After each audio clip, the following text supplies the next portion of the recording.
ini, doa, itu bukan sekedar kalimat formal yang menjadikan kegiatan aktivitas jadi ibadah, bukan. Tapi isinya ini panduan hidup. Jadi kalau kita keluarkan, kita pahami, kita dalami, terus diamalkan, itu panduan. Contoh, yuk kita cek satu aja. Satu aja. Bangun tidur baca apa tadi? Alhamdulillahilladzi ahyana ba'dama amatana wa ilaihin. Oke, baik. Tahu dari mana? Ya. Saya tunjukkan pada Anda, bahkan dari mulai bangun itu sudah diajari cara bangunnya. Yang kalau dilakukan dapat pahala. Sunnah. Sunnah itu jangan dilihat aktivitasnya saja. Ikut Nabi, dapat pahala. Baca doa, dapat pahala. Tapi kalau kita niatkan doa itu untuk menaati Allah dan Rasulnya, itu saat pulang, surganya sesurga dengan Nabi. Tidak cukup dengan amin. Tahu dulu. Dan dengan semua Nabi. Dengan semua Nabi. Itu ada di An-Nisa, Quran Surah 4 ayat 69. Wa may yuti'illaha war rasul faulaika ma'al ladzina an'ama Allahu 'alaihim minan nabiyyina was-siddiqina wasyuhada'i was-salihin. Wa hasuna ulaika rafiqa. Dzalikal fadlu minallahi wa kafa billahi. Allahu akbar. Makanya tiap hari kita minta 17 kali, teman-teman. Ihdinas siratal mustaqim, siratal ladzina an'amta 'alaihim ghairil maghdubi 'alaihim. Nah, siratal ladzina an'amta 'alaihim itu siapa? Tafsirnya di An-Nisa ayat 69.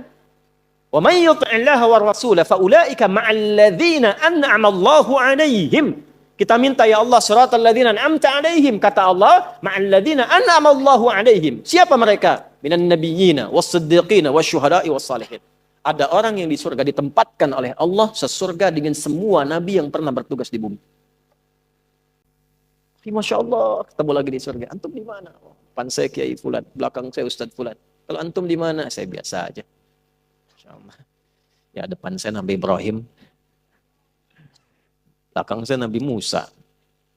Samping kiri saya, Masya Allah, Nabi yang katanya paling ganteng semoga bumi, Nabi Yusuf. Samping kanan saya, Masya Allah, Nabi Muhammad SAW. Dengan semua Nabi. Siapa mereka ini? Mereka yang mendedikasikan semua hidupnya untuk menaati Allah dan Rasulnya. Dari bangun tidur terus dari keluar itu. Ya, contoh tadi saya janjikan, Abu Daud misalnya, nomor hadis 1367. Ya. Dari Ibnu Abbas radhiyallahu taala anhuma, beliau satu saat ingin menginap di kediaman bibinya Sayyidah Maimunah radhiyallahu taala anha dan ingin tahu kebiasaan Nabi bangun di malam hari itu bagaimana. Kapan waktunya? Konversi jadi jam berapa kebiasaan Nabi bangun? Bagaimana cara bangunnya? Nanti yang berangkat insyaallah umrah saya tunjukkan ini lokasinya gitu. Ya. Itu diceritakan oleh beliau, qala atau kama qala Ibnu Abbas radhiyallahu taala anhuma, kana an-nabiyyu sallallahu alaihi wasallam, adalah kebiasaan Nabi SAW, idza staiqadha min naumihi, kalau bangun dari tidurnya, fajalasa, duduk terlebih dahulu. Di bangun tidur, terus duduk. Masa bangun tidur langsung mandi, ya selempongan kan? Hah? Naik delman istimewa, aku duduk di depan, duduk di muka, kudanya nggak bisa jalan. Hadisnya, oke, anak-anak TK diajarinya yang betul. Bangun tidur, terus duduk. Ya, duduk dulu. Ya, itu kan hadisnya begitu. Duduk dulu. Kemudian famasaha biyadihi min athari naumi. Lalu beliau menghilangkan bekas kantuknya dulu dengan bagian tangan yang bersih. Makanya ada hadis lain kalau bangun tidur kan cuci tangan kan? Ya, itu kalau tahu bagian tangannya kotor atau menyadari bahwa tangan itu berkelana saat tidur. Ya, yang bahkan di tempat yang tidak Anda tahu. Makanya kalau Anda ingin bersihkan, cari bagian yang bersih. Wa masaha biyadihi min athari naumi, menghilangkan bekas ngantuk. Jadi jangan baca doa dulu. Bacalah doa itu dalam keadaan sadar, jangan baca dalam keadaan ngantuk. Nah, problem yang terjadi memang bangunnya jam 3. Alhamdulillah. Ya, nah. Begitu sadar 4:30. Ada yang begitu?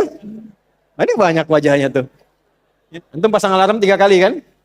Iya kan? Mau bangun 2:30 tuh kan alarm jam 2:30, jam 3, jangan 3:15 kan? Alarm pertama untuk matikan alarm kedua kan? Alarm kedua untuk siap-siap kan? Itu. Nah, di hadis sudah diajarin kalau bangun, ngantuknya hilangin dulu.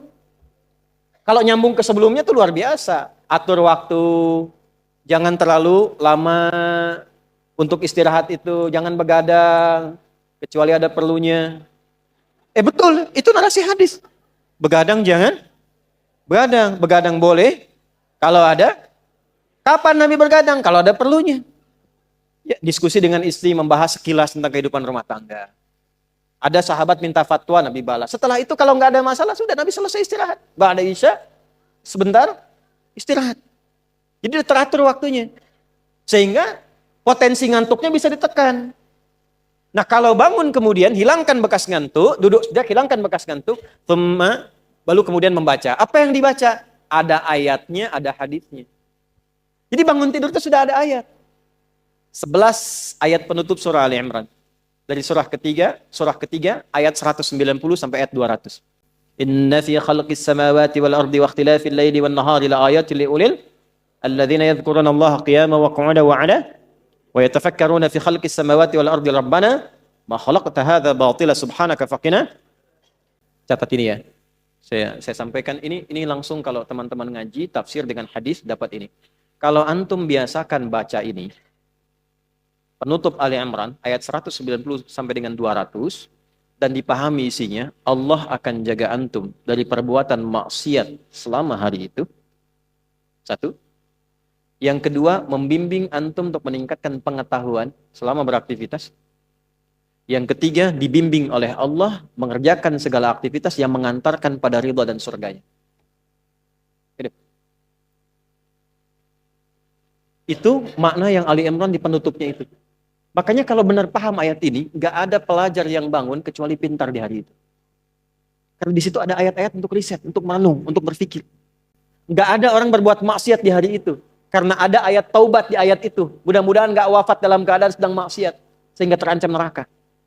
Dan minta ya Allah wafatkan kami seperti orang baik yang wafat sebelumnya. Sehingga terjaga hari itu. Dan terjamin ketika beraktivitas keadaannya baik. Karena dia senang dengan membangun silaturahim, membangun kesabaran. Wasabiru warabitu wattaqullaha la'allakum tuflihun, dan cenderung bahagia.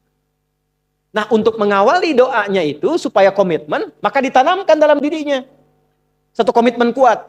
Maka disampaikanlah oleh sahabat Jundub bin Junadah dan Mu'adz bin Jabal radhiyallahu taala anhuma dalam Al-Bukhari nomor hadis 181.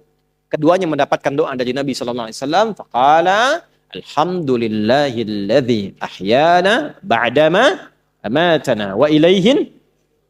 Gini, ada amata, ada ba'dama. Kalau kata kerja terletak setelah ba'da dan ma, artinya apa?